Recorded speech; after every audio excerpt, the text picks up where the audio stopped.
Let me do you this time to Nordic Loft Villa. Ayan, makikita nyo, settling the account first bago kami totally makapasok doon sa aming napiling villa. Ayan, nakita nyo, pababa na kami. Mga kasama ko po yan, buong family kami, and some of my boys' friends. Yan, to my right na yan is a smaller villa siya. Ayan, yung doon sa left side ang M Villa where we stayed last year. And this one I thought was bigger than M Villa. Mas maliit pala siya. Ayan. To the right, ang kanilang swimming pool. Ayun, doon po sa taas ang jacuzzi. So, ayan, ito na ang loob. Ganyan. May bedroom doon sa taas. Malaki siya. Ayan. Yeah, it's my birthday last May. And then we go downstairs sa basement.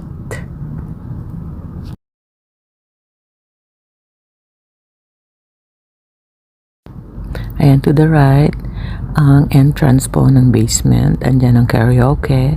Andun another room. Ayan, meron pong pool table. Ayan, ang bedroom. Bali, may pull-out bed. Andun ang dalawang CR. Ayun, may dart pa rin po. Dito naman sa labas ang barbecue grills. Ito naman ang pinaka-master's bedroom sa taas ng villa. Ayan, merong mga maliliit na sofa bed. Yan ang kabuuan ng house, ng villa. Ayan, at masasabi ko namang malaki na rin para sa amin itong loft villa nila. Ayan, Instagrammable din kasi ang villa. Halos lahat ng corners. Ayan, ang kitchen, the dining table. Ayan. Ayan, may pwede ring mag-sing along dyan. Mag-video okay pala.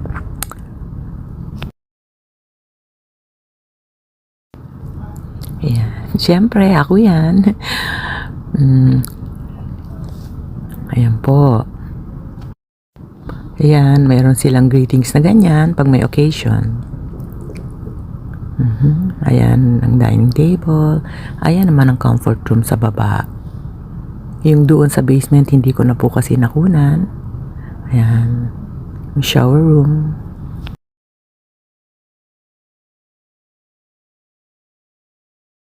Here naman, part pa rin po ng dining room. Ayan, cute yung nandun sa stairs. Ayan.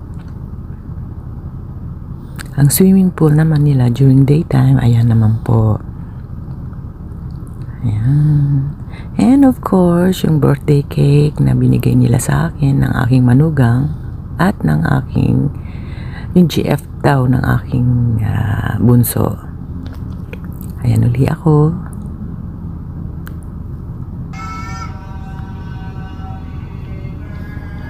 Inakyat pa dyan ng aking anak yung kanilang niluto na beef steak, kumbaga grilled.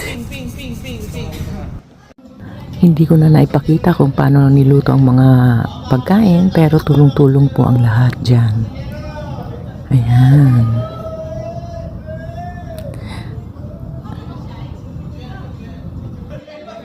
At makukulit po talaga kami dyan lahat.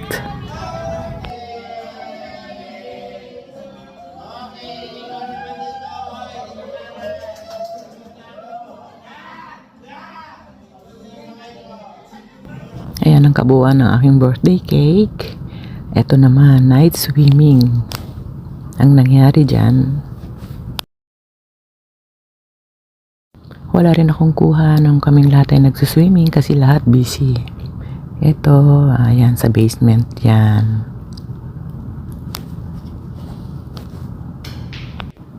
Again sa pool, si Neka yan, yung GF ng bunso ko. Lalaro siya. Ayan naman ang aking panganay and her hubby, si Jack. Morning yan, the next day na.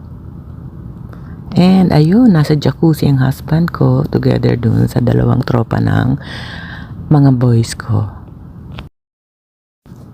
Night before kasi my husband talaga pong knockdown niya, nakatulog agad, hindi naka-join sa amin nung kami ay nagsiswimming. Eto naman, pauwi na po kami at ayan, naiinip ng husband ko. Ayan, so ayan na ako, syempre kumukuha ng video dahil paalis na kami. To my left, andyan yung smaller villa nila. There.